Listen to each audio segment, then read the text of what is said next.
অন্তর্বর্তী সরকার ১০০ দিন পূর্ণ করেছে। বিশেষজ্ঞরা বলছেন, রেমিটেন্স বৃদ্ধি, ব্যাংকিং খাতে সুশাসন সহ অর্থনৈতিক খাতে বড় ধরনের পরিবর্তন এসেছে।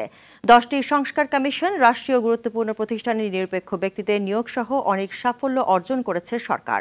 তবে আইন শৃঙ্খলা পরিস্থিতি উন্নতি, বাহিনীগুলোর সংস্কার, মূল্যস্ফীতি, দুর্নীতি দূর করা ও রাজনৈতিক দলের সংস্কারের ক্ষেত্রে এখনও গুণগত পরিবর্তন সম্ভব হয়নি।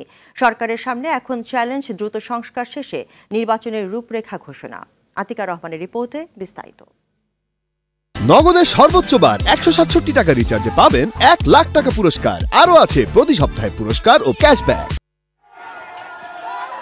ছাত্র জনতার গণ অভ্যুত্থানের মুখে ক্ষমতা ছাড়তে বাধ্য হয় 15 বছর দেশ পরিচালনা করা আওয়ামী লীগ সরকার। দায়িত্ব নিয়ে ডক্টর ইউনূসের নেতৃত্বে অন্তর্বর্তী সরকার রাষ্ট্র সংস্কার শুরু করে। বিশেষজ্ঞদের মূল্যায়নে 100 দিনে সরকার অর্থনৈতিক খাতে সবচেয়ে বেশি সাফল্য অর্জন করেছে।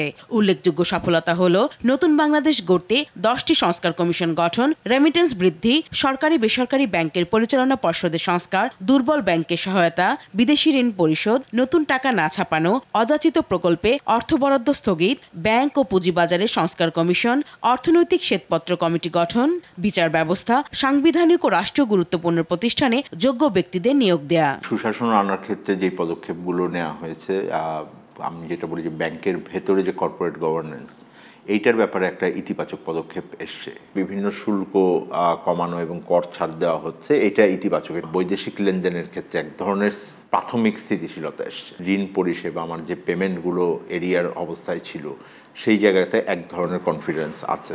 বিশ্লেষকরা বলছেন, সাফল্যের পাশাপাশি অনেকগুলো সমস্যাও রয়েছে। কর ছাড় দিয়েও নিত্যপণ্যের দাম কমানো যাচ্ছে না। পুলিশ ও আনসার বাহিনীতে শৃঙ্খলা ফেরেনি।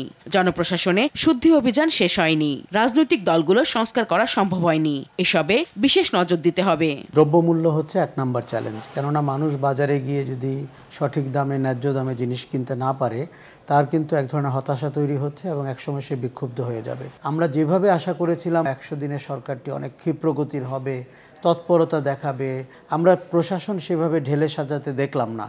পুলিশ প্রশাসনকেও দেখলাম না, বেসামরিক প্রশাসনকেও দেখলাম না। তার খেসারত কিন্তু আপনি দিচ্ছেন প্রতিদিন, প্রতি পদে পদে। রাষ্ট্র সংস্কারে গঠিত কমিশনের সুপারিশ বাস্তবায়ন করতে পারলে দেশের সব সেক্টরে আমূল পরিবর্তন আনা সম্ভব বলে মনে করছেন বিশেষজ্ঞরা।